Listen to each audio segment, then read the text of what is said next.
Hi friends, எல்லாரும் எப்படி இருக்கீங்க? இன்னைக்கு நிறைய விஷயங்களை பேச போகிறோம். ஸ்கிப் பண்ணாமல் ஃபுல் வீடியோவும் பார்த்துட்டு உங்களுடைய கருத்துக்களை கமெண்ட் பண்ணுங்க, ஓகேவா?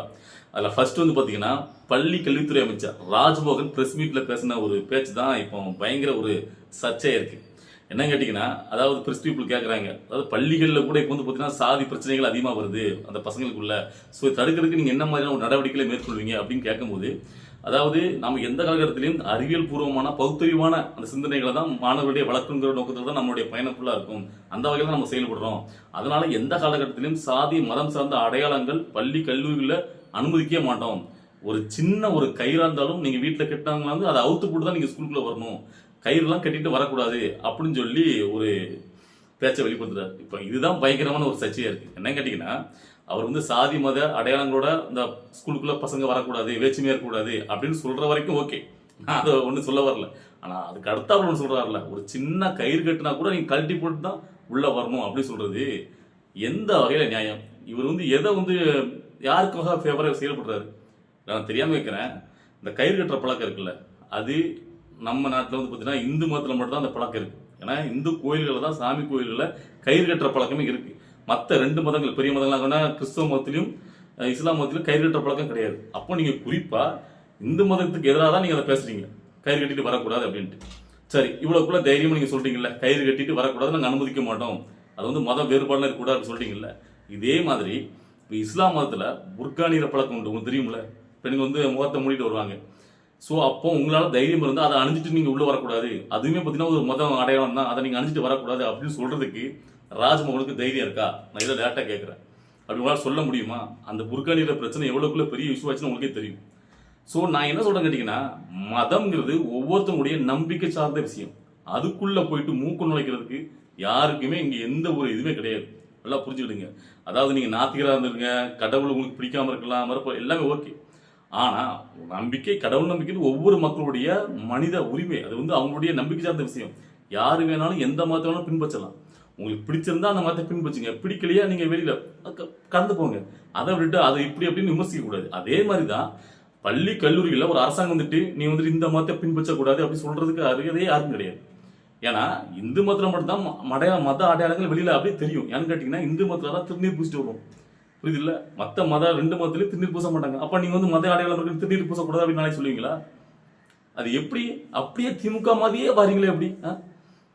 அதாவது கொஞ்சமாவது ஒரு விஷயத்தை நீங்க முன்னெடுத்து பேச முன்னாடி யோசிச்சு பேசணும். இங்க வந்துட்டு சில பேர் சொல்லுவாங்க, அதாவது பார்த்தீங்கன்னா சாதி வேறுபாடு கூடாது, அதான் சாதி கயிறுன்னு எங்கேயும் கயிறு விற்கப்படுறது கிடையாது. எங்கேயாவது சாதி கயிறு விற்காங்களா? இந்து கோயில்கள் தான், சாமி கோயில்ல தான் கயிறு விற்கிறாங்க. இப்போ முதலமைச்சர் விஜயவல் இருக்காரு, அவர் கிறிஸ்தவ மதத்தை சார்ந்தவர் இருந்தாலும் அவர் கையில வந்து பார்த்தீங்கன்னா நம்பிக்கை சார்ந்து சாமி கோயில் கயிறு கட்டியிருக்காரு. நீங்க எத்தனை பேர் பார்த்துருப்பீங்கன்னு தெரியல. ஸோ அது அவருடைய நம்பிக்கை, புரியுதுங்களா? முதலமைச்சரே கட்டியிருக்காருங்க. நீங்க எப்படிக்கா ஸ்கூலுக்குள்ள வர பசங்க வந்து பாத்தீங்கன்னா நீங்க வந்து கயிறு கட்டிட்டு வரக்கூடாது எப்படி நீங்க சொல்லலாம்? படத்துல காட்டுவாங்க, அதாவது சாதி கயிறு அதனால அது அறுத்து போடணும், அப்படிலாம் இங்க எதுவும் கிடையாது. இது முழுக்க முழுக்க இந்து மதத்துக்கு எதிரானதான் நீ கயிறு கட்டக்கூடாதுங்கிறது. மற்றபடி சாதி கயிறு தான் தனியாக இங்கே எவனும் கட்டி வரல, புரியுதுங்களா? ஸோ அப்போ ஒரு இந்து மதம்னா உங்களுக்கு ஈஸியா இருக்கு அது சொல்றதுக்கு, ஏன்னா ஆனால் அதே இது மற்ற மதங்கள் உங்களால சொல்ல முடியாது. பெரும்பான்மையான இந்து மதத்தை மட்டும் எல்லாரும் வந்து ஆகுனா அந்த அதை விமர்சிடுறீங்க ஈஸியா. அது எப்படிங்க? அதாவது நான் ஒன்று சொல்றேன், இப்போ நான் பேசுறதுனால எல்லாரும் பார்த்தீங்கன்னா நீ வந்து மதம் சார்ந்து இந்து மதம் சார்ந்து நிறைய பேசுற, அப்படி கிடையாது. நீங்க வைக்கிற அந்த பேச்சுக்கு தான் நம்ம வந்து பார்த்தீங்கன்னா அந்த பதில் விளக்கம் கொடுக்க வேண்டியிருக்கு. நல்லா புரிஞ்சுக்கணும். இப்போ சாதியை ஒழிக்கணும் சாதியை ஒழிக்கணும் சொல்றீங்க, பள்ளி கல்வித்துறை அமைச்சர் ராஜ்மோகன் டேரக்டாக நான் கேட்கிறேன். இப்போ ஸ்கூலுக்கு வராங்களா பசங்கிட்ட, எதுக்கு நீங்க கம்யூனிட்டி சர்டிஃபிகேட் கேட்குறீங்க? கேட்காதீங்க. இவன் இந்த சாதியை எதுக்கு தெரியணும்? ஏன் சாதியை பார்த்து இடஒதுக்கீடு கொடுக்கணும்? சாதியை வச்சு இடஒதுக்கீடு கொடுக்க போய் தானே உள்ளுக்குள்ளே பசங்களுக்குள்ளே வேறுபாடு ஏற்படுது. இப்போ ஒரு ஸ்கூல்ல சேர்ந்த உடனே ஸ்டார்டிங்ல பசங்க எல்லாம் ஒன்னா தான் உட்காந்துருப்பாங்க. கவர்மெண்ட் ஸ்கூல்ல எல்லாரும் ஒரே மாதிரி ட்ரெஸ் தான் போட்டு உட்காந்துருப்பாங்க. அவனுக்கு பக்கத்துல இருக்க பையன் எந்த சாதியும் தெரியவே தெரியாது. எப்போதுமே தெரியும், நீங்க ஒரு பேரன் லிஸ்ட்டை, நேம் லிஸ்ட்டை வச்சு நீங்களாம் வாங்க ஆஃபீஸ் ரூமுக்கு அப்படின்னு கூப்பிடுவீங்கல்ல ஸ்காலர்ஷிப் வேண்டி, அப்பதான் தெரியும் ஓ இவங்களாம் எதுக்கு போறாங்க, இவங்களை மட்டும் தனியாக எதுக்கு ஆஃபீஸ் ரூம் கூப்பிட்டு போறாங்க அப்படின்னு கேட்கும்போது எல்லாரும் தெரியாம இல்லை அவங்க வந்து அந்த சமூகம் அவங்களுக்கு வந்து ஸ்காலர்ஷிப் கொடுக்காங்க அப்படின்ட்டு. அப்பதான் அப்படியா அப்படின்ட்டு வேறுபாடே கிளம்ப ஆரம்பிக்கும்.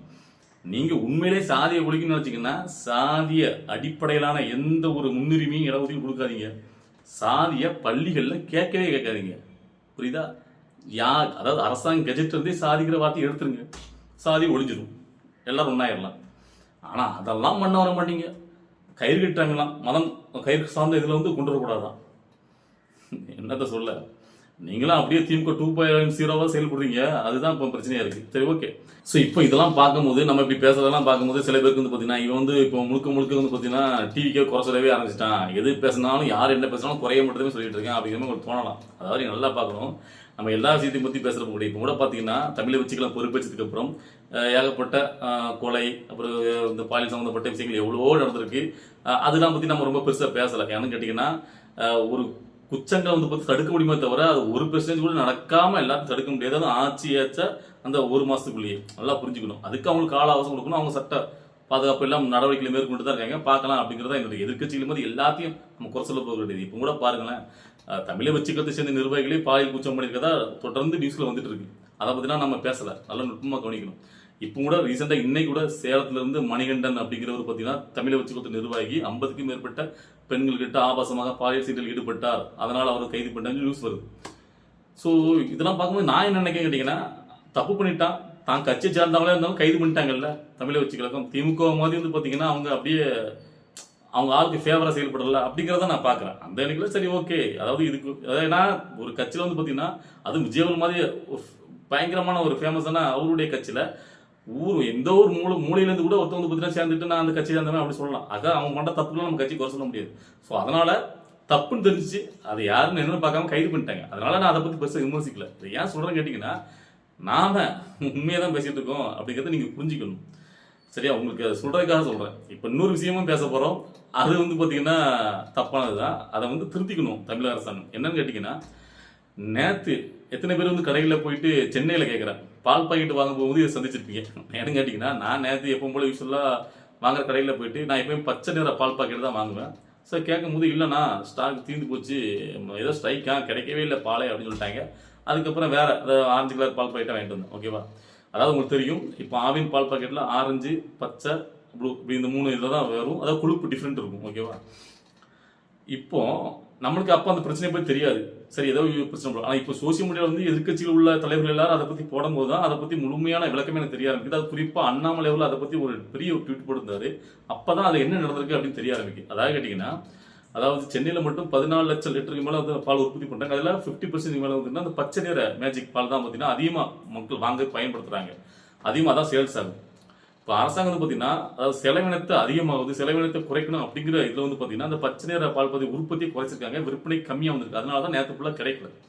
இதை எதிர்த்து தான் பார்த்தீங்கன்னா எல்லாரும் இப்போ வந்து பார்த்தீங்கன்னா அப்படி நீங்கள் பண்ணக்கூடாதுன்னு சொல்லி இந்த தலைவர்கள்லாம் கண்டனம் தெரிவிச்சிட்டு இருக்காங்க. ஆனால் தமிழை வச்சுக்கல சார்பாக அப்படிலாம் நாங்கள் எந்த ஒரு உற்பத்தி குறைக்கல, எப்பவும் போல தான் நாங்கள் விற்பனை ஆகிட்டு அப்படி சொல்கிறாங்க.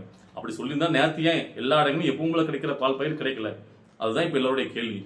ஆக்சுவலாக இது என்ன கேட்டீங்கன்னா, திமுக அரசாங்கமும் இதே மாதிரி ஒரு விஷயத்தை 2023 கையில் எடுத்திருக்கு. அதாவது பச்சை நிற பால் பயிர் உற்பத்தியை குறைச்சிருக்காங்க. அப்பவும் எல்லா எதிர்கட்சிகளும் சேர்ந்து கடுமை எதிர்த்ததுக்கு அப்புறம் அவங்க பழையபடி அதை உற்பத்தி பெருக்கிட்டாங்க. ஸோ இப்போ அதே மாதிரி ஒரு வழியை தான் தமிழை வச்சு கழகமும் பின்பற்றுறாங்க. ஸோ அதனால திருத்திக்கணும், இப்படி பண்ணக்கூடாது அப்படிங்கிறதா இப்போ எல்லாருடைய எதிர்ப்பாகவும் இருக்கு. ஸோ அதை தான் நான் உண்மையை கண்டிக்கிறேன். அதை நீங்கள் பண்ணக்கூடாது. அதாவது செலவினம் அதிகமாகுது, அது குறைக்கணும். அது வேற ஏதோ ஒரு துறையில் நீ எவ்வளோ கட்டுப்படுத்தலாம். பால்ங்கிறது ரொம்ப ரொம்ப இன்றியமையானது. இப்போ எல்லா வீட்லையும் குழந்தைகள் இருக்கு, எல்லா வீட்லையும் பால் வந்து பார்த்தீங்கன்னா யூஸ் பண்ணுவாங்க. ஸோ அப்படிங்கும்போது அதில் போய் நீங்கள் வந்து கையை வைக்கிறது அது நியாயமா? ஸோ அதனால அதை வந்து சரி பண்ணிக்கிடுங்க, திருத்திக்கிடுங்க. திரும்ப வந்து பார்த்தீங்கன்னா அதை சமாளிஃபிகேஷன் பண்ணி அப்படி இல்லை எப்படின்னு சொல்லி அது வேண்டாம். ஏன்னா இதெல்லாம் வந்து மக்களுடைய பிரச்சனைகள், ரொம்ப ரொம்ப இன்றியமையாத பிரச்சனைகள். இதெல்லாம் கை வச்சிங்கன்னா அது பெரிய விஷயமாகும். அதுக்கப்புறம் என்ன ஒரு பெரிய ஒரு குச்சாட்டா போயிட்டுன்னு கேட்டிங்கன்னா, இந்த டாஸ்மாக் கடையில் பாட்டிலுக்கு 10 ரூபாய் எக்ஸ்ட்ரா வாங்குது. அதை கட்டுப்படுத்தவே முடியல. தமிழை வச்சு கழகம் ஆட்சிக்கு வந்த போதும் ஒன்றும் பண்ண முடியல அப்படிங்கிறது தான் பயங்கர ஒரு கேள்வி தான் போயிட்டு இருக்கு. அதாவது விஜய் அவர்கள் கரூரில் வச்சு இந்த கரூர் சம்பவம் நடக்கிறது கொஞ்ச நேரத்துக்கு முன்னாடி எந்த அளவுக்கு பாட்டிலுக்கு 10 ரூபான்னு விமர்சனம் பண்ணாரு. அப்போ அவர் ஆட்சி வந்ததுக்கு அப்புறம் அவராலேயே அதை கட்டுப்படுத்த முடியலையே அப்படிங்கிற ஒரு கேள்வி தான் மக்களிடையே பயங்கரமாக எழ ஆரம்பிச்சிருக்கு. ஏன்னா இன்னைக்கு கூட லேட்டஸ்ட் ஒரு வீடியோ பார்க்குறேன், ஏங்க எதுக்குங்க நான் பாட்டுக்கு 10 ரூபாய் எக்ஸ்ட்ரா தரணும், அவ்வளோ போக முடியாது, நீங்கள் எம்ஆர்பி பற்றி சொல்லுங்க அப்படின்னு கேட்கும்போது அவங்கள பப்ளிக் அப்படி கேட்டால் அவ்வளோ தெனாவட்டா உட்காந்துட்டு உள்ளே உட்காந்துட்டு, ஏங்க எங்களுக்கு எப்படிங்க வாங்காமல் இருக்கணும், எங்களுக்கு பத்தாதுங்க, செலவு அதிகமாக இருக்குங்க, 10,000 சம்பளத்தை வச்சு நாங்கள் என்ன பண்ண முடியும் அப்படின்னு கேட்குறாங்க. சிரிப்பு தான் வருது. யோ உனக்கு 10,000 சம்பளம் எடுக்க உனக்கு 10 ரூபானா நீ கவர்மெண்ட் வந்து வேலையை விட்டு வேற வேலைக்கு போ, அதுக்காக எக்ஸ்ட்ரா நீ 10 ரூபாய் எப்படி தான் கேட்பியா? ஸோ அப்படிதான் அவங்களுக்கு கோபமாக வருது. ஸோ இப்போ வந்துட்டு அந்த துறை அமைச்சர் கூட அவங்களுக்கு வந்து அந்த செலவினம் இருக்குது, இந்த செலவினம் இருக்குது, அதனால 10 ரூபாய் எக்ஸ்ட்ரா வாங்குங்க அப்படிங்கிற மாதிரி சொல்கிறாங்க. அது சரியான இது கிடையாதுல்ல. 10 ரூபாய் எக்ஸ்ட்ரா வாங்கினா நீங்கள் உடனே பார்த்தீங்கன்னா அவங்களுக்கு கைது பண்ணணும், சஸ்பெண்ட் பண்ணணும். ஸோ அதுதான் சரியான இது. நீங்களே ஒரு அதாவது அவங்களுக்கு ஒரு பிரச்சனை இருக்குங்கிற மாதிரி அதை சப்போர்ட் பண்ணுற விதமாக இருக்குது. இப்போ ரீசெண்டாக ஒரு வீடியோ பார்க்குறேன், அதில் வந்து இந்த ஆய்வு பண்றாரு அமைச்சர். அதில் கூட அமைச்சர் வந்துட்டு தயவு கூர்ந்து கேட்குறாரு, தயவு செஞ்சு இந்த 10 ரூபா மட்டும் எக்ஸ்ட்ரா வாங்காதீங்க, அது பெரிய பிரச்சனை இருக்கு, வாங்க சொல்லாதீங்க அப்படின்ட்டு. எப்படி இருக்கு? நீங்க கண்ட்ரோல் பண்ணணும், ஆர்டர் போடணும், நீங்க போய் கெஞ்சக்கூடாது. ஸோ இந்த 10 ரூபா பிரச்சனையை நீங்க எவ்வளவுக்குள்ள விமர்சிச்சீங்க? உங்களுடைய தலைவர் விஜய் அவர்கள் எந்த அளவுக்கு எதிர்கட்சி பத்தி விமர்சிச்சார்.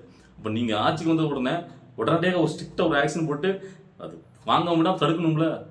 அப்படி நீங்களும் அதே தான் பண்றீங்கன்னா என்ன எனக்கு புரியல. ஏன்னா மற்ற பிரச்சனைகளை விடுங்க, அதெல்லாம் பார்த்தீங்கன்னா இப்போ ஒரு கொலை நடக்குதுன்னா அதெல்லாம் சட்டம் ஒழுங்கு சரி பண்ணி ஒவ்வொன்றா தனி மனித ஒழுக்க சார்ந்த பிரச்சனை நம்ம கண்டுபிடிக்கும். ஆனால் ஒரு அரசாங்க வேலையில் இருக்கக்கூடியவர் நான் அப்படிதான் எக்ஸ்ட்ரா 10 ரூபா வாங்குவேன், எனக்கு சம்பளம் பத்தல அப்படின்னு சொன்னா அது எப்படின்னு கேட்குறேன். அது எவ்வளோ கனாவட்டா இப்படி சொல்றாங்கன்னு கேட்குறேன். ஸோ இதெல்லாம் வந்து பார்த்தீங்கன்னா இந்த மாதிரி பிரச்சனைகளில் உடனடியாக சரி பண்ணாதான் நல்லது தமிழை வச்சுக்கிறது. இல்லைன்னா ஒன்றும் பண்ண முடியாது. மக்களிடையே பார்த்தீங்கன்னா நெகட்டிவிட்டி தான் கொண்டு போய் சேர்க்கும். சரியா? சரி, இந்த வீடியோ பார்க்கும்போது உங்களுக்குலாம் என்ன தோணுச்சு? நீங்கள் என்ன நினச்சிங்க? ஒரே குச்சமாக சொல்லிட்டு என்ன அப்படின்னு பார்க்குறீங்களா? அப்படிலாம் கிடையாது. நம்ம உண்மையாக மனசு வந்து பேசுகிறோம். நான் பேசுகிற விஷயங்களை ஏதாவது மாற்றிக்கிறதுக்கு சரி தவறு தான் உங்களுடைய கருத்தில் கமெண்ட்டில் பதிவு பண்ணுங்க. அவ்வளோதான். ஓகேவா?